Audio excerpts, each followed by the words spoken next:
Hey guys, I'm back. I didn't go AWOL. I appreciate all the messages checking in to see where I was at. I took a little bit of time off.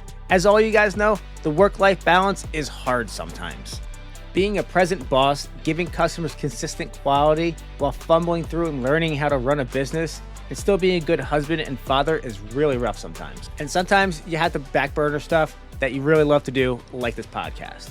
And with that being said, if you guys caught my quick little intro asking that I want to hear from you guys, I want to clarify something.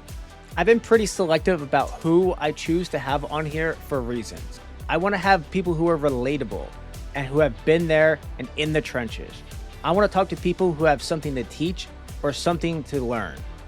I started this podcast because I wanted to meet and learn from other people in the industry. I regularly get emails from you guys, and I'm honored that you even care about my opinion. I'm positive there are way more qualified people out there to help me answer these most asked questions. So instead of doing the same format as I always do, I kind of want to table a few questions and have a mini series with short episodes for the next couple months to answer some of those questions that everybody has been asking. So yes, I do want to hear from you guys. I'm going to put a list of questions out on our Instagram page, such as what did you learn the hard way? What was your biggest pain point? What do you wish you knew before you started? And things like that.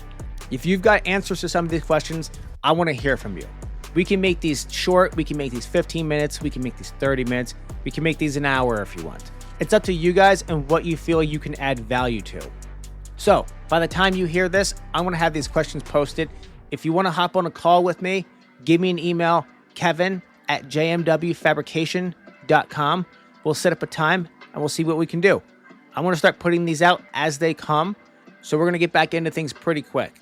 So if you've got something, reach out to me, kevin@jmwfabrication.com. And until next time, get out there, get it done, and get it invoiced.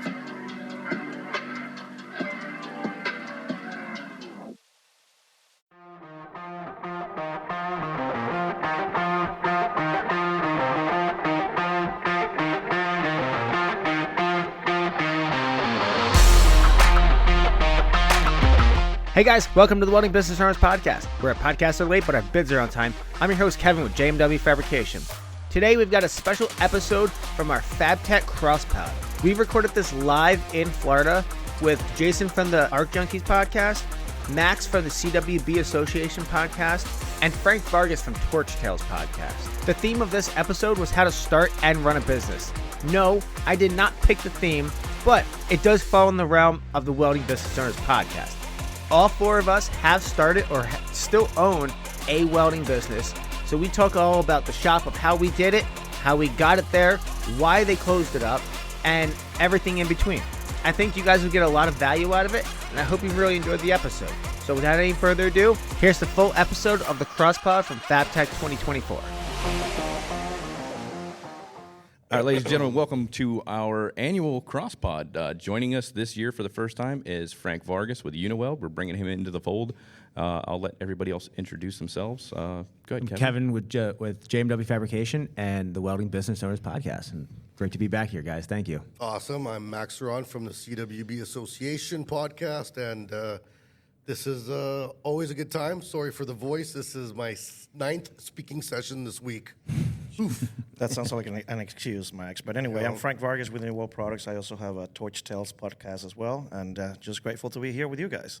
And obviously Jason Becker with Arc Junkies Podcast. Once again, it's good to be back. Every year it's a family reunion. We always say that. But it's been a great week catching up with you guys. Mm-hmm. Yeah. I know we've been to a lot of the similar events. Did you guys actually get to see the show at all this year, Max?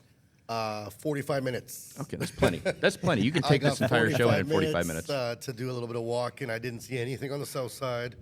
A little bit of welding, checked in on the boys at the booth, stopped in and saw the friends and did a little bit of touring, but hopefully after here I'll get to do a little bit. Yep. Yeah, I worked to the bathroom a few times, so I kind of saw whatever was between the bathroom and the booth. So, yeah, so it was awesome. Yep. Kevin, you always try to shy away from commitments during these things so you can actually go see the show floor. Yeah, Did that yeah. plan work out again this year? It did. It was really great. I got to see the welding side, and for this being I believe it's my 5th FabTech. Most of the stuff is kind of the same, changes a little bit, and the stuff that you've looked at other years, it's kind of cool to see how things evolve and get better and cheaper throughout the years. So I went over to the South Building yesterday. there's not much over there for us, so we kind of just hung out here today, and here we are, ready to fly out in about an hour and a half. Yeah, you got the hard really? stop. Wow. Eh? Yeah. The hard stop, Hard stop. So where do you call home? Pennsylvania. Oh, cool. Like cool. an hour Short- north of Philadelphia. Short flight, yeah. Yeah. All right, cool. No, so I think I agree with you. You know, definitely this is probably my 10th FabTech, give or take. First time in Orlando, as we all know, right? Because of a lot of, right? Jason's, of course, is super happy Love it because here. he's going place home is every single awesome. night. Are you actually? No, I'm staying at the Rosen Center next door. I forgot he has that AWS money, so yeah. Oh, He does not. I assure you, he does not. He had to fight for that one. Yeah, all right. But it's so good. But it's definitely, yeah, I call Fort Lauderdale home as well. So for me, it was just like, cool, first time, I'll take it. Yep. so are you driving home every night? Do you go home? It's a 3.5, 4 hour drive, Max. So That's yeah. not. That's not what he asked. Yeah. You're right. No. Yep. No, the only reason I decided to stay here was because all the after hours events, and then how early FabTech starts. You know, so I got to bed, at 4 o'clock last night, and then got up at 8 o'clock this morning to be over at the AWS booth at 9:30. I got an hour drive home, so it just made sense to stay over here, just because of all the, you never know what time you're going home, but and then you got obligations in the morning. This year I tried to stay back with a lot of the obligations. I remember Chicago. Oh man. Oh man, I was That so was busy. nice. I think I Yeah, did 7 podcasts that week down there in the dungeon, Yeah. and then two or three up on the show floor. Plus, we did a couple of panel discussions, Couple and then stop-ins, yeah, yeah. So I didn't get to see any of the show. Just what was between point A and B. It's like, hey, Yeah. I'll see you later. See you so tomorrow. Yep. this year I tried to taper back on some of that, and I still didn't give myself enough time. Well, to be honest, talking to you like 6 months ago, you were like, "I'm gonna take it super chill. I'm yeah, not I remember gonna that do comment too, yep. anything. I'm only gonna do a couple things. We'll have lots of time to hang out and stuff." You didn't seem any less busy. I know I need to dial it back even further next time. Oh, really? Oh yeah. Well, so we'll see. He says that every Yeah, single time. I say so- that every time. Yeah. Yep. And what about you, Frank? Like here, did you do any torch tail stuff? Did you do any podcast stuff? So actually, I did too. For me, it's very different than you guys because I have a booth that I actually have to work and man the whole show. So it's usually either very early in the morning or late, and we know what happens after the show. So The best content. yeah, right. Yeah. All my Lots work of- happens from like lots 6 of p.m. to editing. like 3 a.m. The rated R version, so Yeah. that's the one that just stays in my phone and it doesn't go anywhere else, right? But no, it's been great, and but tomorrow I'm doing another one, and then I think I'm staying in Orlando for another week or so. So I have some things lined up too. Yeah. Have you seen Frankie's setup? No. No? I haven't been on his podcast yet. Oh, I wasn't trying to bring up any bad Yeah. bad blood. No, he has this Pelican case that's like this big. And everything's Yeah. just in there? It's an entire freaking studio. He came over to Underground Metalworks to set something up. I was like, hey man, set up over here. He opens the box, and I thought he was gonna put a little recorder on the table. No, he's got everything. He's got a full light production studio inside of this box. I don't know how he does it. Well, Is that like, Uniweld money? It's like, really, just like Jason said earlier. It's an No, entire. not. It's an entire studio. It's like the cartoons where you hit the button and everything starts to unfold, Yeah. and next thing you know, it's like a McMansion. He's got all that in this little Well, box. you know That's what it is? awesome. I travel like 3 weeks out of Yeah. the month. So for me, if I had to travel with everything else you have, Max, Yeah. there's no way I would do what I do. There's Yeah. not a chance. So for me, it's like I went through some of the stuff in the beginning. I bought a big expensive camera and the whole thing. I'm like, this is not going to work. It's way too much. I'm already on the road too much. So I'm like, I need to go lighter and lighter. So a few $1,000 later, and I'm like, oh, that works. That's going to be the one. You pay for the weight one way or the other. Yeah. Reduction or increases. I know. But so far I think I found the magic trick. So Yeah. I'm Does happy with what I have. Uniweld support your podcast? So they- or is so it they- two separate things? So they know what I do, and they don't have a say. Well, of course they have a say. If they, Yeah. Yes. They If got a say little bit no, more pull than you know. yeah. So let me just kind of rephrase that again. Yep. So no, they do. They know what I do, and they're really cool about the whole thing. So as long as they know that I'm also doing what I need to do for them, they're happy and they don't mind. They also know that organically it just gives them recognition. People recognize me more, therefore I can have those conversations and just open the door here and there. So no, they're cool, and I'm grateful for that they just allow me to do what I do. Yeah. What about you, Kevin? You got your business, you got the podcast. You don't have a booth here, though. You're here, Nope. you're here walking the show. Yep.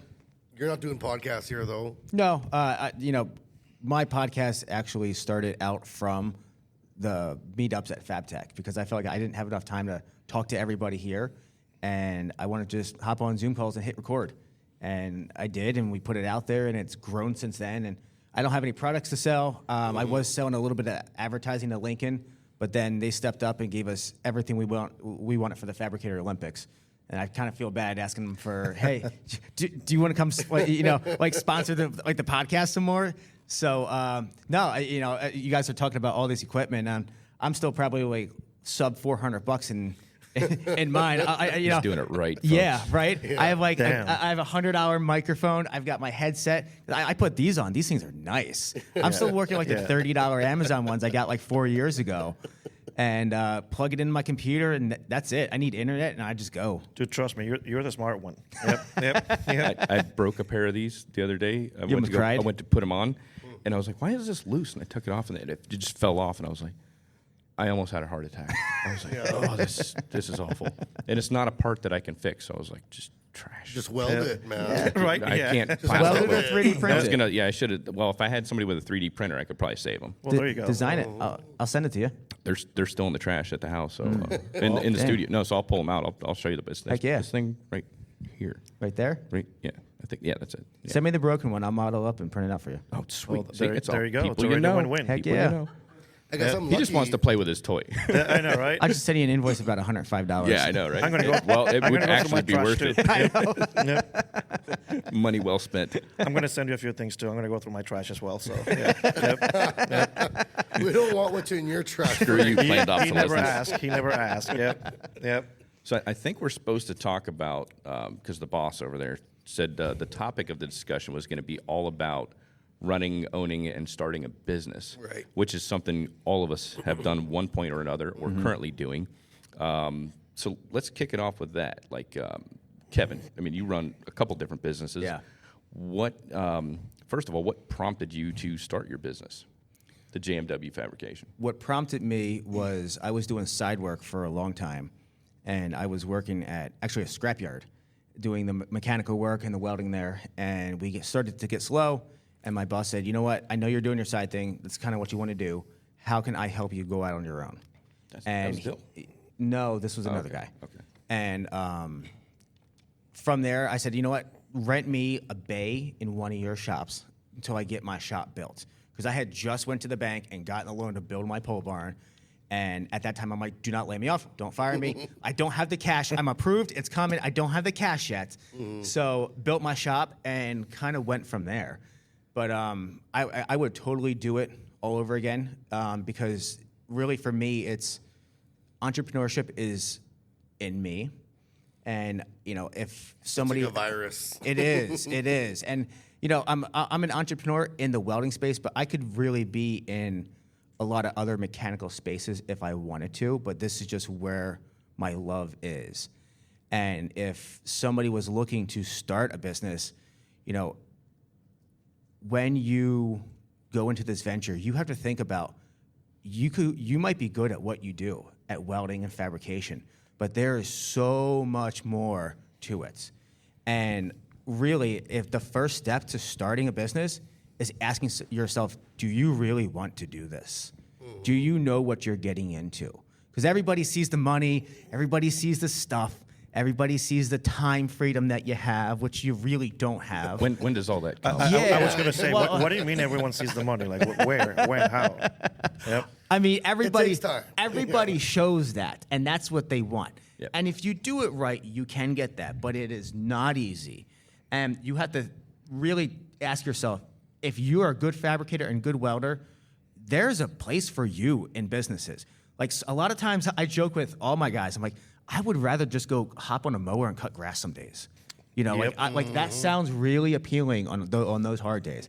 And then in a week I'd be bored and I'd be back to it. But, you know, you really have to ask yourself, is this for me? Do I love the business side? You don't have to love it. You just have to not hate it.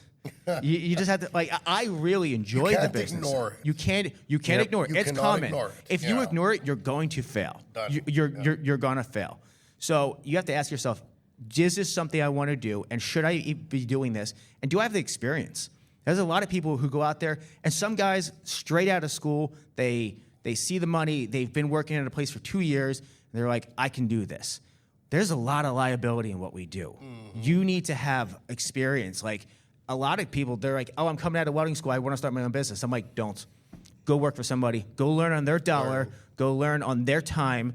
You get to leave it all behind at 5, 6 o'clock at night. Get your 10,000 hours in before you really go out there and do it. Yeah, that's definitely a good point. In my line of work, not only do I see so many businesses, that start within the year or two, they're gone because they don't do the homework. Yep. They just see that flashy lifestyle, the flexibility of like, hey, I can close and go whenever I want to. And then they realize that they didn't do the homework on what's my competition, what's my purpose, what do I want to do. So then they'll just, great, I just go 9 to 5, I don't have to work weekends anymore. And then they realize that they are responsible for every single little thing. And they don't think about the insurance, they don't think about all these other things that just keep piling up. And in my life, so I handle all of the U.S. and Canada as well. And sometimes I go visit one customer one time, a year later they're no longer there. And then you talk to the owners, and what happened? Oh, now we're in the food business. Now we're in something else, because somebody else came in and put in the work, and definitely they just pay attention to all the little details that most people don't. When all you see is like, oh, Max has a great business, I can copy that, but they don't know the 10,000 hours that you just talked about. Yep. Yeah. I remember I opened my own business many years ago, like 20 years ago, and I was doing dry nuts and fruits and all these kind of things, and wholesaling to the cruise ships, and I had a bunch of accounts, and the one thing that I failed at, it was because I didn't trust anyone. So it was like, I can do it all myself. I set up my whole kitchen, everything in my house, stainless steel, you name it. I had everything going on. But I was working like 75 hours a week because I was never sleeping. I was always packing something or doing something. And I didn't want anyone else involved. Like, I got this. This is my baby. This is what I'm going to do. Don't even look at me. I'm done. That only lasted about 8 months. I got so burned out. I was like, hell with this. I don't want to touch this. I don't want to do this ever again. So I started working for other big companies, of course. And I still have my own business in Dominican Republic, something that I opened about 4 or 5 years ago. And talk about being difficult having a business when you are next door to another it. country. Yeah. Now imagine when you have to satellite and run that business, kind of trusting everyone. So that's the one thing I learned from my first time, the first mistakes I've made of not just trusting anyone. Now I'm like, I got to trust you because I have no choice. Yeah. Yep. Yeah, you definitely can't do it at all by yourself. And that's the one thing that I was facing quite a while ago. Still kind of going through it is the burnout. Because Kevin was saying, oh, yeah, they see all the time off and you can come and go as you want. No, when you own a business, like, I only have to work half the day, right? It's which half? Like, which 12 hours out of the day do I want to work? And that's when I'm working part-time, So a lot of times it's like 6, 7 days a week. Like Monday night, I was like, before FabTech, I said, I'm just going to go to the reception, have a couple of waters, go get an early bedtime. Dude, I haven't had a day off since I can't remember when. I know it was sometime in September, like way early September. Yep. But you really don't think about that. You're like, I got a business. These are my operating hours. Yeah, those are the hours your doors are open. But, you're doing purchasing, you're getting quotes, you're, whatever the case may be to run your business. It's like I'm the accountant, the marketing guy, the instructor. Like I did that funny little video on Instagram that I put up with the Full House intro. And like, I love that. But I mean, that's what I feel like. Like I'm the custodian, the CWI, the electrician, the maintenance tech, the marketing director, like all Floor this sweeper. stuff. The floor sweeper, like Trash all guy. this. But that's what nobody sees with the business. They see, like I had so many people reach out when I opened up my school. They're like, hey, I'm thinking about, setting up my own school, here, and, doing the same thing up in, this area. And it's like, good luck, man. They're like, what can I do to get that set up? And it's like, really sit down and have a heart-to-heart with yourself and make sure that you're ready to do this. Because if you're not, and you put all that time, money, and energy and effort into it, and you don't have the drive to keep it going, it's going to fail. And the problem with that is too that once it fails, if it does fails, then you feel even worse because now you're afraid of making that next step on anything. So now you're like, oh man, I don't want to go through that again because you, just like you said, you just go and I can do this. Jason did it, but they don't know all the other things that go behind it. Well, just like failure is a part of it. Yeah, it is definitely. Right? Like failure is a part of it. Like it's when you're in business, the one thing you can't do is hand off responsibility to somebody else because it's always your fault. Mm-hmm. No matter what happens, it's your fault. Yep. Right? So when you work for someone, you can be like, oh, where's my clamps? Right. Oh, my boss sucks. Where's my clamps? When you work for yourself, it's like, Where did I My leave boss them? still sucks. Yeah. Now I got to take an hour of my day to go buy clamps. Now I'm behind on that for something I didn't think about in advance. Yep. And you just start piling on those responsibilities, those 2 a.m. sit-ups that you're like, oh, did I remember to do that? Yep. You know, and then that constant feed of information that's got to come in and out of you all day long, it's extremely tiring. It is 100%. But even with that being said, I think we're in the best era ever. Meaning, so it's still the easiest era for you to just open your own business, because of everything everything from your phone. I mean, you can pretty much do anything here. Back in the day, when you looked at everything, you had to go to the bank. You had to do all these things. Like, you actually have to go there physically and do something. Right now, it's like, what are you doing? You're just opening a company, setting up my tax thing, doing my whole thing. I just order all my website. Yeah, correct. So within Depositing checks, going to the bank right there virtually. I know. So it is easy on that side of the things, but it's still not easy on running, even if you set that whole thing up. So Well, skill doesn't make the business. well, correct. Right? Skill is just a tiny piece of it because there's the brand, there's the marketing, I'm old enough that my first business I had to buy radio ads. Yeah. How old are Right? you, Like, Mark? I mean, and a radio ad was like 20 grand to get 30 seconds twice a week. That's Wow. Yeah. And like, what do you do with that? We were and t- it's welding. Yeah. It's like, yeah, come on down. I'll do stuff. What? I glue don't things know. together. Whatever you need, I guess. So how do you do that as a small one? I always told people when I was younger, like, you want to start a welding business? $1 million. Now I think that's not true anymore. No. That's not true anymore. Before, you needed $1 million, the footprint, the machinery, and you needed to be ready to float for 6 months because you're not making anything. Yep. Now I think you can have a welder in your garage. You can actually start doing blueprints. You can get SolidWorks. You can do everything on your own, and you can run a business out of your house for a tenth of that, right? Yeah. So We were on our way here, and I got a phone call about a clarification on an estimate in the Uber from the airport here. And I went on my phone, and I just wrote up something and sent it over to them. And I looked back at the guys. I was like, what did they do? Like, how did they? They had if they needed a Pull over, I clarification gotta on draft the a set of bid, prints. they would mail you blueprints, and you'd look at them, and then you'd mail them back the estimate. There's no clarification. Oh, you want it in writing? I'm going to have to drive across town and drop this off. Facsimile. Yeah. But FedEx. how did they run it? Like, it's so easy today. slowly. They ran it slowly. real slow. Yeah.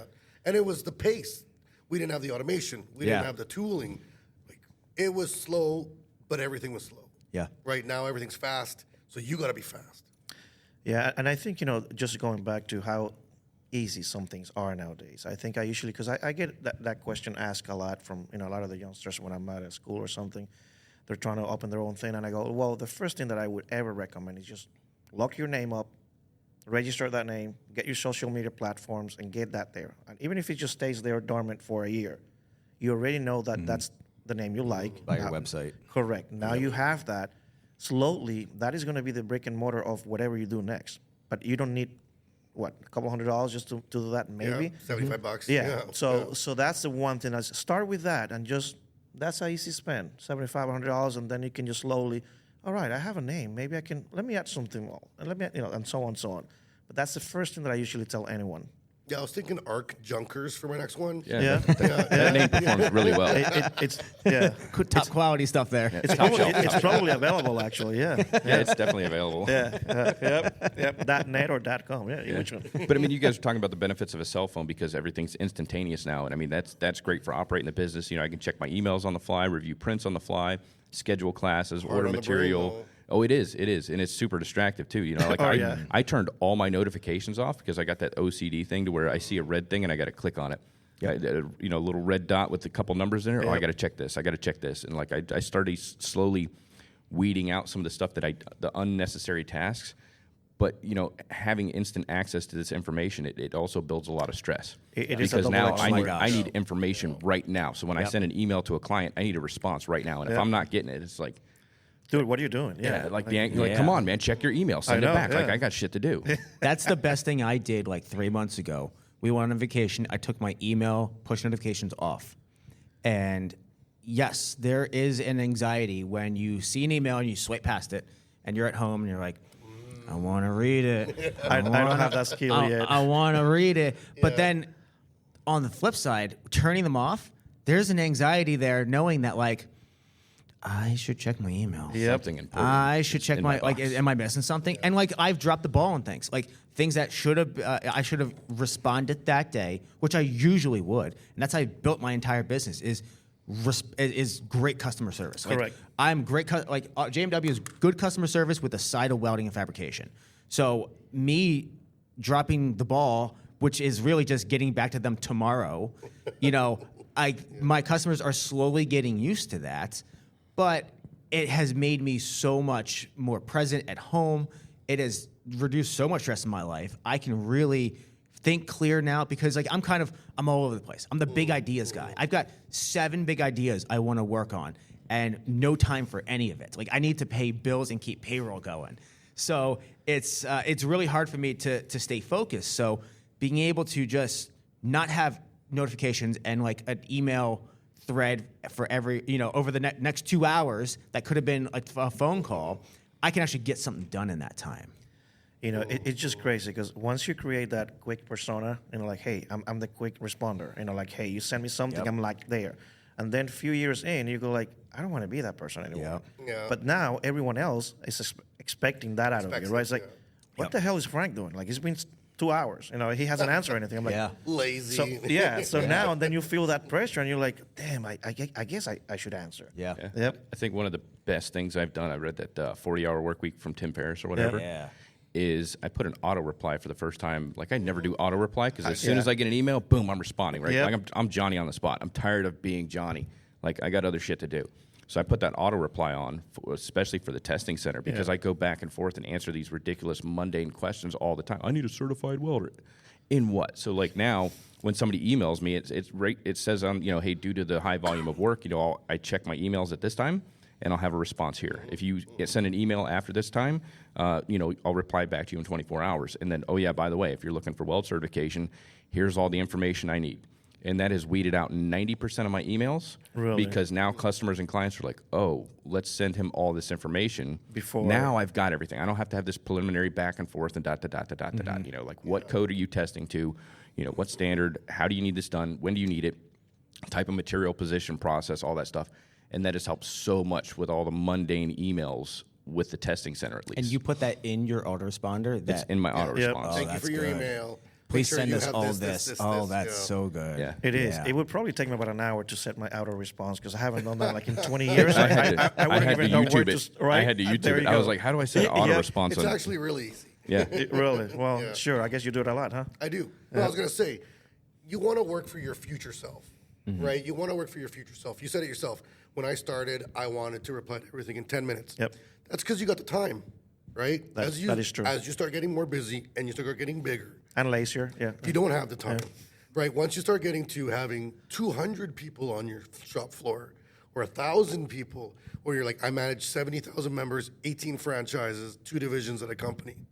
I am not replying within an hour, right? But you set up those expectations, the auto replies, and this is what I tell my staff all the time.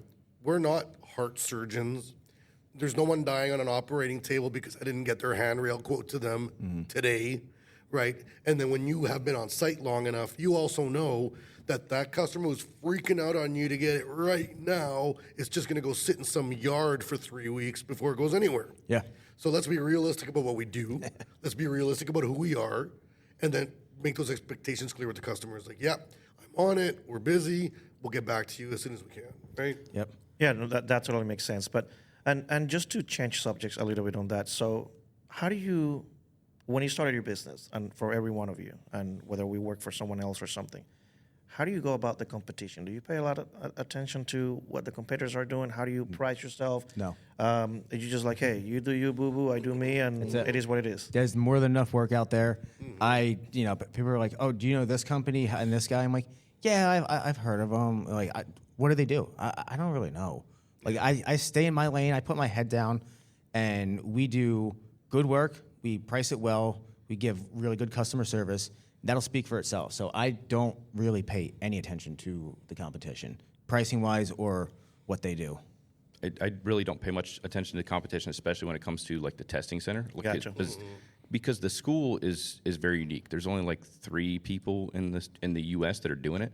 So the school practically sells itself. You know, it's the only short-term training program that's open year-round. Gotcha. I know a couple other pop open like for 1 or 2 weeks out of the summer, but my school's open year-round.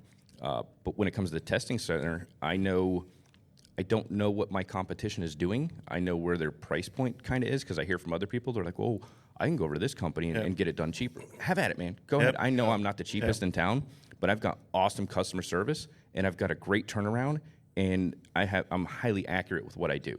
So if you want to get it cheaper somewhere else and not get that service, have at it. Go. You want to save $100? Go right down the road. I do not care because there's 10 people behind you that want to pay for my service. Makes sense. Establishing your brand is everything, right? Like, who are you? What is your business? Customer service with a side of welding and fabrication. Love it, right? Yeah. You have these pieces where, okay, what's my brand? People will come for that. They don't care. Like, you don't go to McDonald's and ask for a Whopper. That's not a thing. No one cares, right? You go to McDonald's because you want a Big Mac. So why do people go to JMW? They want JMW's products and services, whatever it costs. You go to Arc Junkies or Underground Metalworks because that's what you want. When I had my shop, we used to do custom brackets and custom bracketry. It's kind of a niche thing, but everyone can make brackets. Anybody can go make a bracket in their thing, but I got known for it. Yep. So then you run with it, right? It's just a thing that you get to do. So once you establish that brand, the money's not really the deciding factor. Yeah. Right? That it's very rarely that someone comes back on a quote and says, "Can you knock this down $15?" Like, that's not the game we're in, right? And if you set your business up to not chase those people, they don't usually come around. Because if, when I first started out, I wanted to only work with good customers. Like, business is so much easier when you have people who enjoy buying from you and working with you, and vice versa. They pay on time. The conversations are better. It's a lot less stress. And I have those, but now we are focusing more on people who buy on value and quality rather than price. And if you really chase after that work and have that in your mindset and be able to politely fire the bad customers, business is so much easier. That's actually was going to be my next question. How do you fire a customer? Like, hey, we're not a fit. It doesn't matter what I do or what you do. We just can work together. So have you ever had those two? You have a red light above your door. You turn it on when they come in. Yeah. Right. The chair, the flipping chair. Yeah. Yeah. I'll straight up tell them. We had a company by us. They do paving and things, and they're trying to pull one over on you, and I didn't see it the first time I went out there, and I gave them the bill, and I told them I was upfront with the pricing, this and that.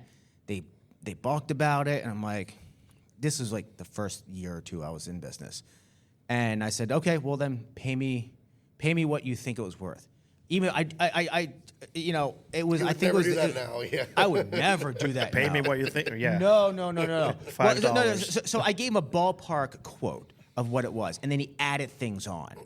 And then he's like, well, you told me this. I'm like, yeah, but you didn't. But he's like, it's no big deal. I'm like, you know what? I'm not very confrontational like that.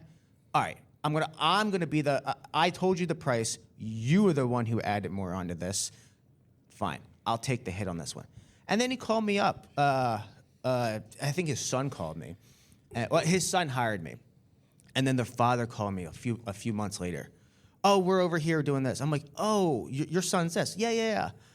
I said, you know what? We had a really bad experience with you guys. There was a lot of integrity issues on your end, and I don't think we're interested in working with you guys. And he totally got it. Like, really? Yeah. Like he's like, He knows his kid. He's I know like my son, yeah. understood. And there's some people who, even with when you email us or call us and you need something, Melissa is the first person that you get. And if you are, She can sense it. She's the gatekeeper. Yeah. she is, and she's a really good gatekeeper. And there have been times where it seems like a good job, and they're like, "Can I talk to who's in charge?" She's like, "It's me."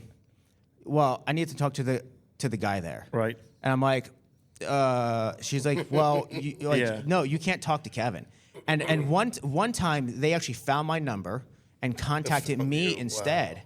And she told me that it was I put two and two together, and I told him, I'm like, look, this isn't going to work out just from right now. I'm like, you cannot disrespect anybody in my company, let alone my wife, no, go somewhere else. Sorry. I've had to take people to court, man. In business, I've had to take people to court, and what a waste of time. Yeah. What a waste of time to string something out for a few $1,000. But basically, I worked for a guy. This was when I was doing my Hollywood stint, where I was building cars for Hollywood, and I was working for this film company, and they asked for like 40-some cars.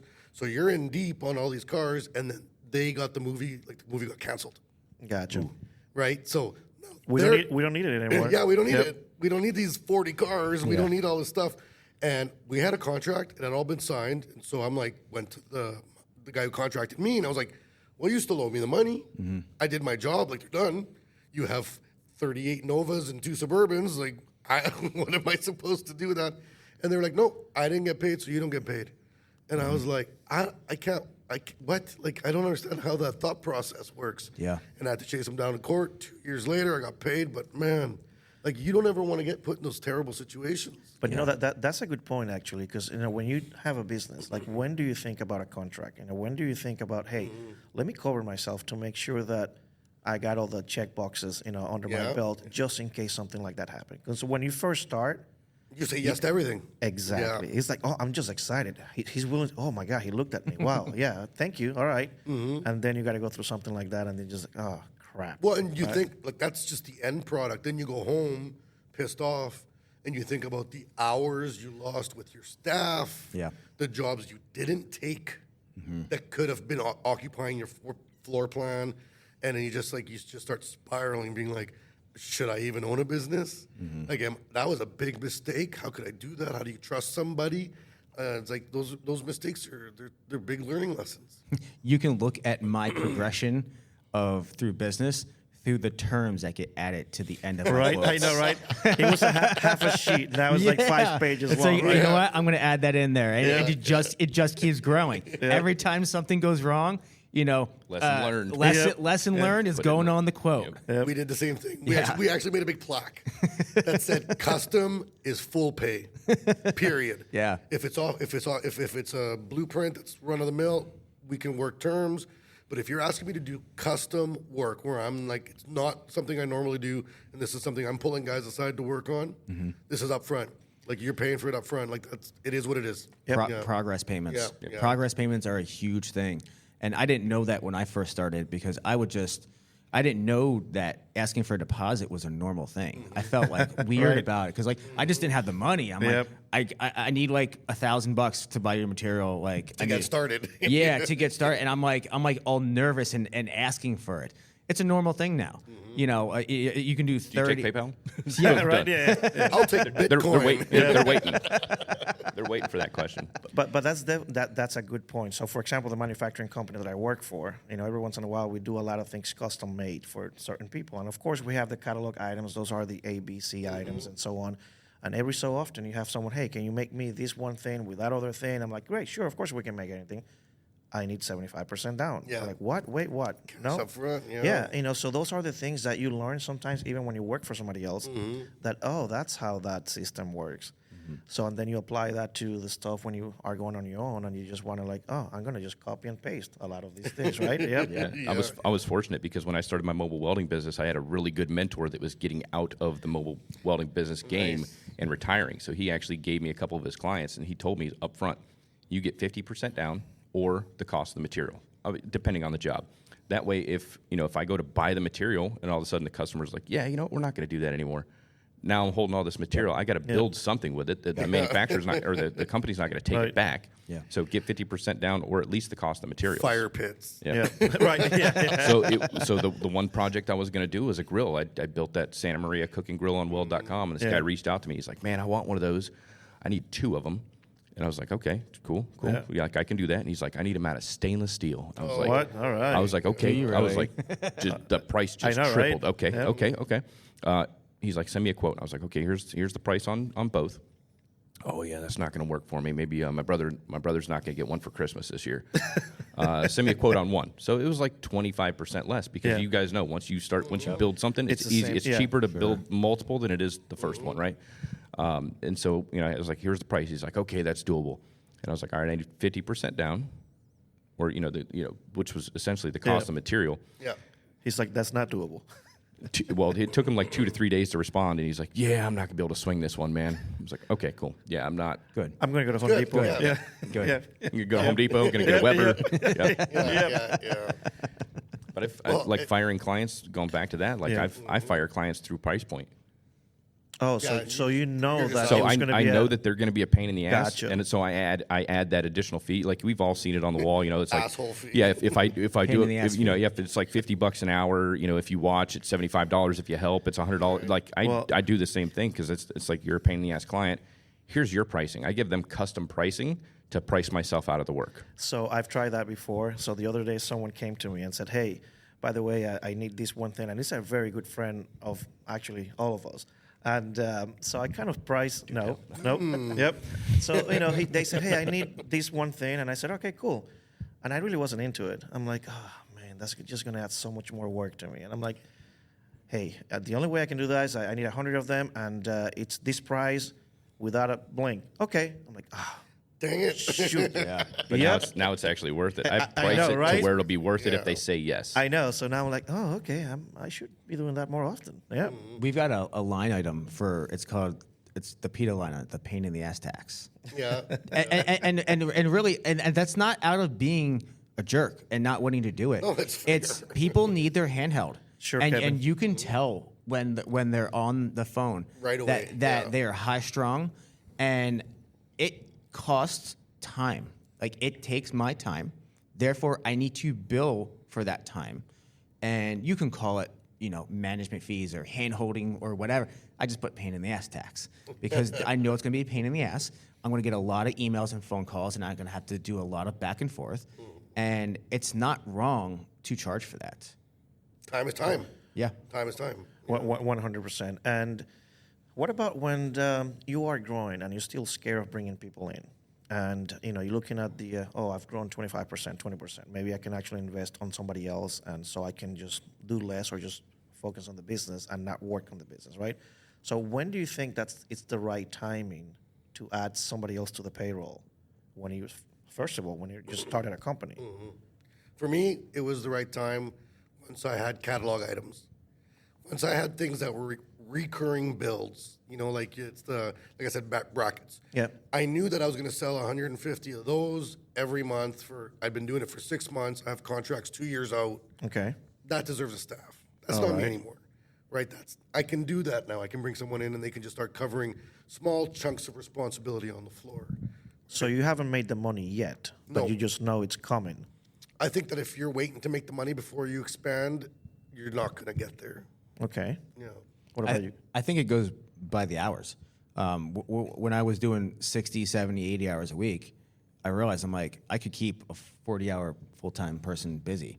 And I dipped my toe in, and I hired a part-time guy, and then he would come in. I'd work around his schedule because he worked somewhere else, and then he was busy enough that I'm like, hey man, do you want to come full-time? Yeah. And then it grew from there, and that was more like material processing, wire wheeling, Prepping. priming, painting, things like that. And from there, after he was full-time, I worked in a deal with another part-time guy. And then he would come in, 3, 5, 6 hours a day after he was done his other job. And then I hired another full-time person. So really it's when you can keep somebody, when you're doing 60, 70, 80 hours a week, that's another 40 hours for somebody else. Yeah. And then that also frees up your schedule to keep moving the business forward and the ball rolling in the right direction instead of you running out and getting hardware. You sitting there wire wheeling everything so that you can put primer on That's it. not Just your job pay anymore. somebody else to Yeah. do it, I'm in that spot right now, and I'm actually waiting to be able to afford it to hire somebody on. Are you? Yeah. I find that it holds you back. It does, but I have to be able to justify being able to bring somebody on. Correct. Because I've already got loans out through the bank to when we purchased the school. So like my overhead throughout the month is $8,000 to break even. Yeah. So to bring somebody else on and be responsible for that, if I can't generate the additional business and income, now I'm screwing somebody else over. So when I started my first business, I did something really stupid that worked out. I took no loans. I literally started with a $300, it was 140-foot square piece of a shop that I just had to work, a table and a welder, and I just started organically growing. So I was never behind the ball, right? So when I could hire, it was because I was just busy enough. And then I could hire, and then when it grew, it's because I already had the work. So I was never caught in a point where I owed someone my money before I made it. Yep. Which was a luxury. Yeah, you were in a very lucky place. Yeah, but that takes time. Yeah. Right, and most people don't want to put that time into growth. They want to get bigger quicker, and it's doable for sure. But you need the capital, and it's hard to because now you got this number sitting over your head that you got to hit all the time. You need that capital. That was a big thing where the jobs would come in and they were bigger, and I'm like, yeah, this is awesome. And instead of taking like a week to push out the door and send an invoice, it's a month now. Well, I've 1, 2, 3, 4, 5 people on payroll. I'm not sending an invoice for 30 days. I need to cover their payroll, not for only that 30 days, but the 30 days after that until I get that check in. And I put myself in a few bad spots because I just didn't take enough money down. I didn't foresee that.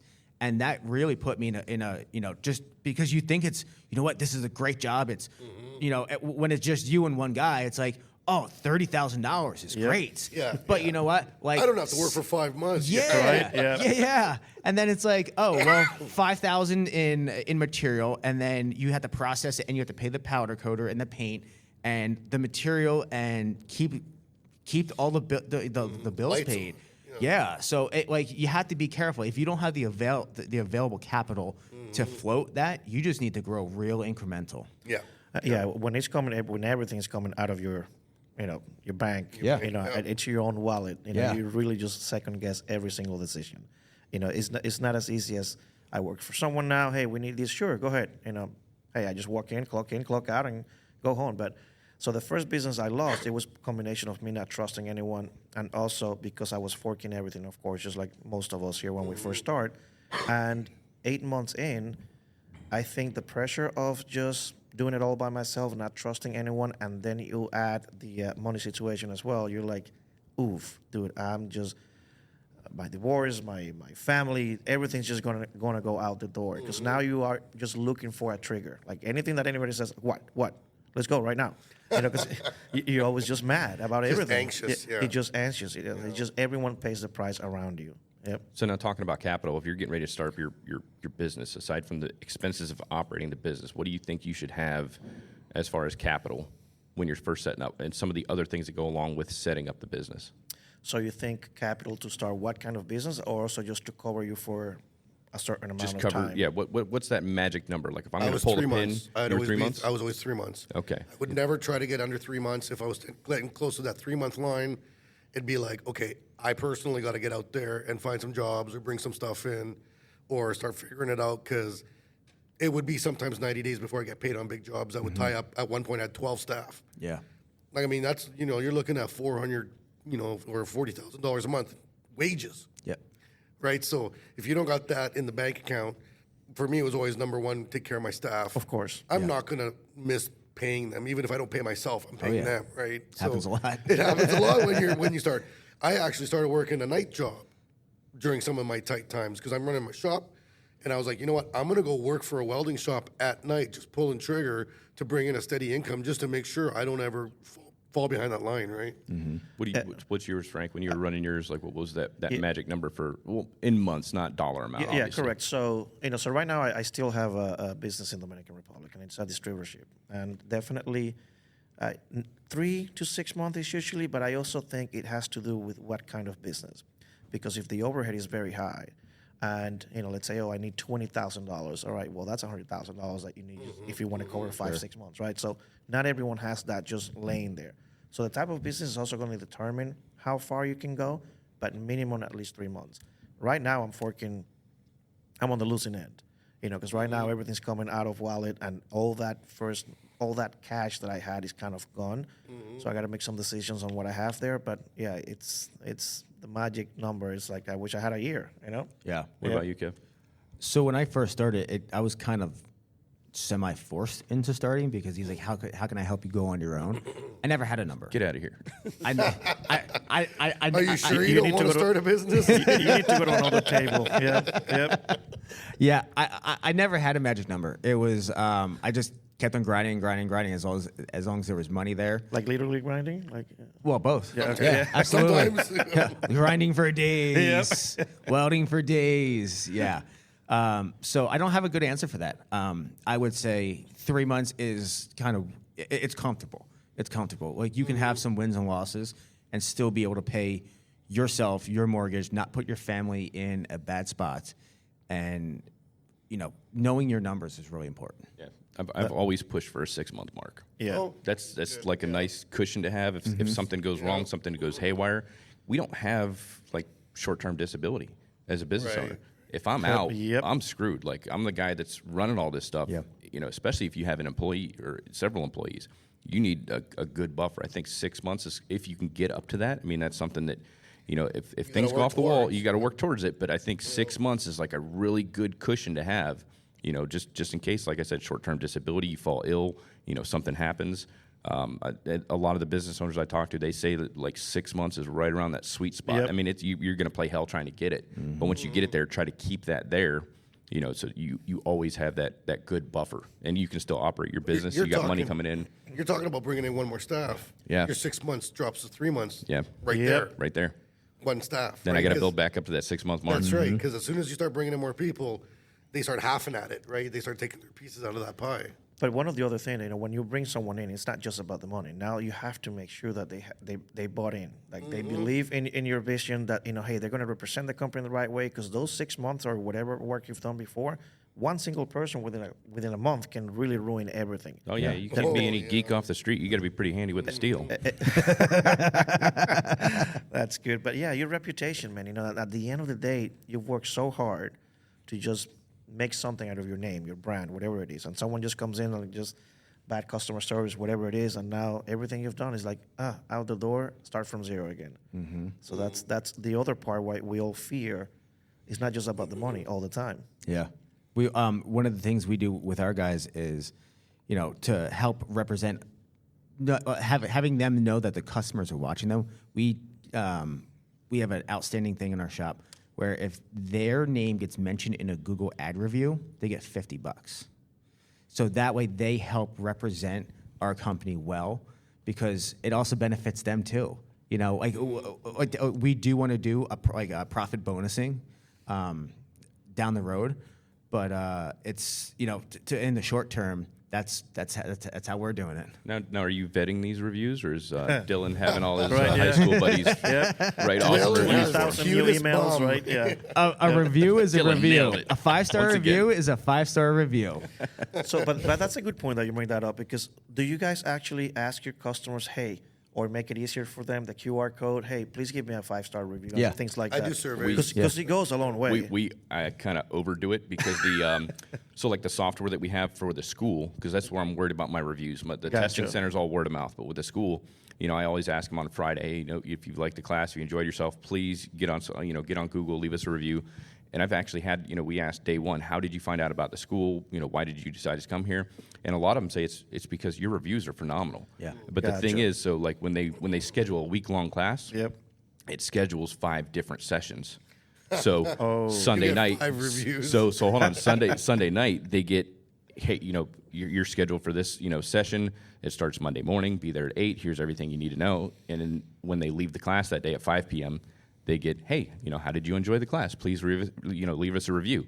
And then they get another email. Hey, you're scheduled for, a class Tuesday. Here's, be there at 8 o'clock. So they get these every single. So I tell them, like first day of class, sorry for all the emails. Just disregard them. Just show up every day, at 8, and don't leave a review till Friday once you've been through the full class. But it's because that software we use, it breaks it up into 5 individual sessions instead of a week-long class. Yeah. So it's kind of a pain in the ass, but we over-ask them. But by Friday, they always remember to leave a review. Oh, for sure, for sure. But, Do you get any bad ones though? I have not. So how is that helpful? How is that helpful? Because I you need think I bad think I ones, know what you're trying to say. right? You right? need to know what you're doing wrong. Well, I do. If everything's good, that's Yeah. not I really do need to know, helpful, but nobody. right? Yeah. I don't know, everybody has a blast. Just tell me. Just don't put it on Google. Yeah. Yeah. Yeah, well, that's what we do. We coached our guys on how to ask for reviews, and all jobs are not 5-star jobs. Things just happen. I won't even ask somebody unless I know they're going to give us a 5-star review. No, really. That's not fair. And well, we only want 5 stars. I don't want Life's not fair. Get a 4.7, 4.9. I want 5-star. Like, we've got 40, 50, like 5-star reviews. And what we say is, listen, and I coach my guys because they have a stake in this game also because they get $50 if their name is mentioned. If 2 names are mentioned, that's $100, right? That's a $100 review. But we say, if you feel that we earn 5 stars, please give us 5 stars. I'm going to send you the link right now. Just click on it, and it automatically pops up. If you feel for any reason we don't deserve 5 stars, please let us know, and we will earn that 5th star. That way, we're subliminally telling them we don't want you to leave a 4-star. I only want 5 stars, and that's how we've done it. I'd rather have less reviews and all 5 stars. And we've got compliments on this. They're like, all the other welders out there in our area, because I think it really helps with ranking Google locally. As a welder near me, JMW Fabrication has like 40 5-star reviews. The closest one is like 4.5, and they have like 14 reviews. So it really helps us rank. And that's a great point too. And hey, if it works for you, who are we to say that it's not working, right? Because you're getting it. Yeah. But in today's world, with how easy it is to just use social media for free, pretty much. Do you guys actually also pay for ad or recommend companies paying for it? I pay for ads. I pay for ads. Yeah, me too. Yeah. A lot of money. Really? Well, how much? We're about we spend about $1,600 a month in actual Google ads, and then Push another ads, $1,500 on somebody to add to manage it. Oh, really? Yeah. Huh. All right. Yeah, I mean, go ahead, Jason. No, we run them through social media because that's like where our target audience is hanging out. So every couple of weeks, especially when we release a new class schedule or, like the classes aren't filling up fast enough, I'll reach out to Audrey and say, hey, put a $250, put an ad together. Yep. Put $250 over the course of 2 weeks. And boom, like within, I'd say 4 or 5 days, the classes are filled. So which platforms do you guys recommend the most? Meta. Gotcha. Same for you, Kevin? Google ads. All right. We're Google, Meta, and then for the business side, we're on LinkedIn. I need to learn the Google part. I need to get on that one. Yeah. Yeah. It's getting a lot of pull. Yeah. Well, I get a lot of retirees that come into the program, and I know they're not finding me through Instagram. It's all word of mouth, Yep. and they're Googling it. But if I could get a Google ad to pop up, that's going to be even better. There's a whole art to that. There's a So I've whole heard art to SEO that. and all that. Yeah. I fumbled with it for so long, and I like to say I know enough to be dangerous, but I'm not good. So like I'm kind of a pain when it comes to like I had somebody run my Google ads before, and they tanked them, and I was doing better just by myself. Gotcha. And recently, I just hired 2 months ago. I hired a firm, really well recommended. According to them, they've never lost a client. Like nobody's ever left. Only 5-star reviews. Only 5-star. Now we get it. Yes. Yeah. The method does madness. So I'm trusting them to do it, and we've got it set up, and we've got to implement it. And there's a lot of ways to really hone in on who you're looking for, because like they did an analysis on what our Google ads were, who they were serving to. The personas. Yeah, and most of our ads were going to the bottom 50% of the money earners, like $50,000 and less. That's not our clientele. So like they somehow raised the bar on the back end. So now we're getting less traffic, but it's more qualified traffic, and they have more money to spend. Gotcha. Yeah, I totally get it. So tell me, because I said earlier what I think, and usually what I tell someone that wants to start a business, hey, just get your names first and all that, but give me your top 5 things in order that you guys think that you have an idea, do these 1, 2, 3, 4, 5 things first. I can't do it in priority. But the first thing I would say is sit down and write yourself an honest business plan. Write it down. Write it down. When go ahead. There's actually online Oh, yeah. business plan templates. Yep. Yeah. Download sure. one, read it, try to fill it in, and see if your head's up your butt. Like really see if you know what you're talking about. Gotcha. Kevin? Okay. Oh man. First off, if you want to do it, like, do you really want to do this? Okay. Find your niche. find your niche. Like we did everything across the board, and we did it well. I did it well, but hiring for that is really hard, and it's hard to find those guys. So find your niche, stick with it. Treat it like I said before. Like we are in the customer service business with the side of welding. Everybody wants to work with somebody who is easy to work with, is honest, has good value for what they charge, and evaluate that in yourself and go after that demographic and price yourself well. Build your structure of your business as in insurance and your accountants, and you have a goal of where you're going to go before you start. Like let other people do what they are good at, and you stick with what you're good at. Don't try to do it all. I made that mistake. Don't do it. And you're going to do it poorly. Like, Yeah. Don't even try. Like, Yeah. For sure. So you're in that same line, Jason? Yeah, but like I said, like set up a solid business plan. There's Max was saying there's templates online. When we went to go purchase Underground Metalworks, this was the cool thing. We had to go to a bank, and I was like, felt like that little what's the guy's name? Please, sir, I'd like some more. I know, yeah. So I had a business plan from when I set up my mobile welding business, Metal Trends. So we have this thing called the South Lake Business Development Center or whatever, SBDC. And so that guy sat down with me when I built that, and I never did anything with that business plan, but I had an awesome template to start with. Mm-hmm. So I just started pulling everything into that business plan when we set up Underground Metalworks. And that was the one thing that set us apart to be able to get that loan. They were Really? very apprehensive about giving us a loan just because they're like, we don't know if this concept's going to work. Nobody else is doing this. You don't have a proven track record of running a business. Yep. And none of that. But when I walked in, I handed each one of them I took it down to Staples and got like legit nice booklets made. Binder, yeah. And the guy goes, "What's this?" And I said, "It's a business plan." Wow. He said, "I've worked at this bank for 15 years. Nobody's brought me a business plan." That's a great start. And so he opened it up, and he's like, "Holy shit!" He's like, "This is like really nice. This is legit." Yep. And he went through all the finances and the numbers, like everything that's in there, and he goes, "I think we can work with this." Wow. So get this That one. was the biggest thing. I just got goosebumps. That's awesome. Me too, but it's cool as shit in here. Yeah, Well, so- yeah. So I'm in Canada, right? So Yep. we've got some different things up there. We have this thing called the Business Development Bank of Canada. So it's the same type of thing. When I went to the bank, I was like, I'm thinking about starting a business. They're like, you need to get a business plan. I went down there and I was like, okay, I got to get a business plan. They're like, we have these templates. Cool. They're like, there's a 2-week course that we offer on how to start a business. Really? Cool. It's free, paid for the government. Do you want to take it? I was like, Of course, it's Of Canada. course. You guys Yeah. get a lot of free things. we do. Yeah. We pay a lot of taxes. Yeah. Well, Right? okay. All right. Yeah. So it's not free anymore. Yep. Right, but so like I got kind of mentored. They basically helped me write my business plan. 2 years, 3 years, 5 years projections, what my skill sets were, what we're planning on doing, how much money I need realistically. I was totally underselling myself. Right, I thought I'd be like, $100 grand, I can get rolling. After doing the business plan, they're like, no. You need like 300 grand.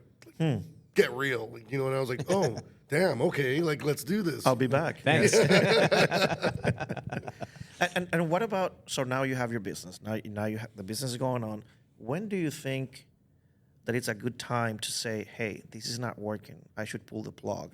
Like, how long do you go? Well, how many without- businesses have you tanked? Well, I got 2 under my belt. Yeah, my third one took off. My first 2 were terrible. I haven't Yeah. tanked any. I've closed some up. Yeah. Yeah, So, but I broke even at the end. When do you make that decision? Yeah, Like, you know what? yeah. It's 6 months. It's a year.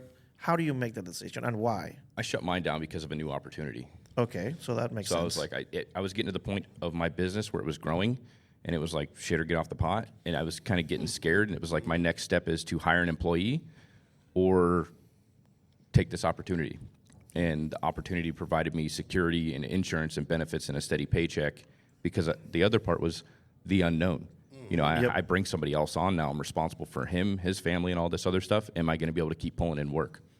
So I was like, I'm going to get into full-time teaching, and I'm going to shut this business down. Got it. I haven't shut down a business, but I've considered it a few times.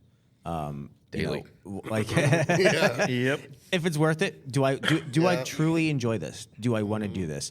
Is it worth the trade-off for the time and freedom. At that point, it was really not time, freedom, or money. And but I still enjoyed it, and I know it's in my blood. So I really had to think of. There's been a few times, and I've considered it. And if I go get a job somewhere else, I'm going to be miserable in about 3 months. So I have a reputation, I have a skill, I have the tools. Let's just take a minute, let's reset, and let's figure out how to do this the right way this time. Yeah, in my case, the first time it took me too long, but because of ego. Now you're judging like, hey, people are going to think I'm a failure, the whatever, and your mind starts going off, and you just actually just keep pulling money out of your check, and I'm like, oh my God, now I'm very deep. It's going to turn around, it's going to come back. Nope. Now I'm broke as hell. You're not in the right mindset. Oh, it's the ego. It's just like, just let go. Just let go when you know that you've given everything you got and it's just not working. Walt Disney went bankrupt 9 times building that theme park 20 minutes from here. Yeah. Well, 9 freaking times. So it depends. Do you have? You got to be passionate about it. That's why I said when you set up your business, you got to have a heart to heart. Am I going to be able to see this through? That's the biggest thing. Especially like we've all been through it. Yeah. When you get to that point, I mean, there's not a day that goes by that I think there's a lawnmower out there with my name on it, right? Just it'd be so much easier going to work for somebody else. Yeah. And it's like at the end of the day, I sit back and think to myself, it's like, you know what? I fought and struggled and strived to do this. I'm going to keep pushing it through because it's going to get better. This is what I asked for because, like Kevin said at the beginning of the episode, like. Everybody sees the money, all the flashing stuff, and this, that, and the other thing, and the free time, and like I had all that for a while, and then I opened up a business. But now it's like, man, why did I give everything up? And it's like, damn, should I just shut this down and go back and work for somebody else and build everything back up? It's like, no, I'm going to ride this bitch till the wheels fall off. I'm going to push through because this is what I worked for. Got it. This is the hard part. Like it's going to get easier. I'm walking up the hill right now. Yep. No, it makes sense. And what about because I know you have a partner, right? Yeah. So what about bringing one? When you are opening a business and you are taking those, man, do I bring one in? Do I just go by myself? Is that easy? No. It's terrible. Yeah. Everybody I talked to when I was setting my business up, everybody told me, do not bring in a partner. I got ripped off straight up. A partner shut down a business. It was one of my failures. Trusted the wrong person. Lost half my income. Got divorced. So everything collapsed. My whole life was over. I had to start from scratch. So are you guys saying don't bring a partner? Is that what you guys are saying? Number one, it can't be family. Definitely not family. Do not do family. Number one. Number two, they got to have a steady income from wherever they're coming from. It's not just you. Mm-hmm. It's not just them coming in and say, I'll pitch in $30,000 in my time and we'll do this. An angel investor, yeah. Yeah, no. You're already a millionaire and you got some cash to help me out. We got a dream. We can work this out. Maybe. I know that's what your situation that's what I'm saying. Right? But you got to be real careful because if it's your skill that's making the business run, that's your skin in the game. Correct. Cash is not skin in the game. Yeah. Right? Yeah, I was always told the only ship that is made to sink is a partnership, and I've seen. Hey, I like that. No, quote. no, I love that. I've been around a lot of business owners my entire life, in all the different. I've seen one out of 150, 200 people who I know who are in business. I've seen one actually work, and I even talked to the one partner, and he feels slighted with a lot of his things. Yeah. He feels like he does more. But they have good defined roles, and he gets the stuff done, and his partner does all the finance and things. So it can work if you have good roles and responsibilities. I don't think I could ever do it. I'm just too hard-headed. I really, call it the welder in me. Go figure. I'm a little bit hard-headed. A little stubborn. You don't say. I'm a little stubborn. I'm the big idea guy. And it's hard for me to really implement things. I'm really good at delegating, even when I need to go and actually implement it. Gotcha. So I don't think a partnership would be good for me unless it's really, really well defined. Because it's human nature. You always when you're there at night and I'm doing a little more. They're at whatever. home. Yep. You're going to. Yep. The thought's going to come into your head. You can either feed that thought or you can squash it.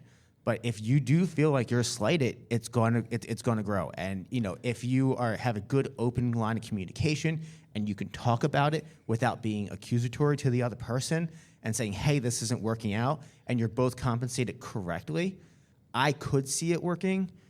I just don't know if I could do it. Because I know you're from day one, Jason. So that's your case from day one, right? Yeah, I mean it's working. Rob kind of footed the bill to put everything back together, and I get to entirely run everything. And the best part is he's not pulling a paycheck. So, hey, well, I won one of those. Yeah, Yep. Yeah, right. Yep. So that kind of worked out for me. But I think that's a very unique situation. Not a lot of people are going to find themselves in. Correct. I definitely would not go into business with somebody else if it were a different set of circumstances. Because you're always going to look out for number one. That's human nature. 100%. And if they're not, they're looking out for number one, not the business. That's going to affect me and my family. Yep. 100%. Yeah, I agree. Well, gents, this has been a blast. I know Kevin's got to get out of here. We went a little bit over time, but we got to get him on his flight. Before we get out of here, let's go around the table and tell everybody where they can find you. We'll start with Frankie. So yeah, Frank Vargas, Torch Tales. Pretty much the name says it all on every one of the platforms, and you can find me at an airport or a plane or a rental car. Or a Lime scooter. Yep, there you go. Yep. That's me. No, so you can find me and my team at JMW Fabrication. You can find the podcast at Welding Business Owners Podcast. We're on Spotify, Instagram, things like that. And you can find the Fabricator Olympics at fabricatorolympics.com. Awesome. It's Canadian Welding Bureau, CWB Group. We're like the AWS Canada. Google us, the association's free membership, and our podcast runs through there, the CWB Association Podcast. 5-star reviews only? Only not 5. Not with 70,000 members, man. You can find me on Arc Junkies Podcast on Instagram or Underground Metalworks on Instagram and TikTok. Facebook as well. Underground-metalworks.com if you want to check out the class schedules, and arcjunkies.com. And you can stream the podcast on Spotify, Apple Podcasts, and any other popular streaming service. Well, thank you guys. Thank you for having me. Fantastic. Thank you guys. It's been great. Gents, it's always a pleasure. Yep. Cool. Awesome. We made it. Well, that's it for this episode, guys. I hope you guys enjoyed our talk from FabTech 2024. Make sure to check back next week for a brand new episode series with a new business owner that you haven't heard yet. And while you're on there, go and leave us a 5-star review in your favorite podcast player. It really helps other people find us. Find me on Instagram at JMW Fabrication for me and my team. Find me at Welding Business Owners Podcast. And until next time, get out there, get it done, and get it invoiced.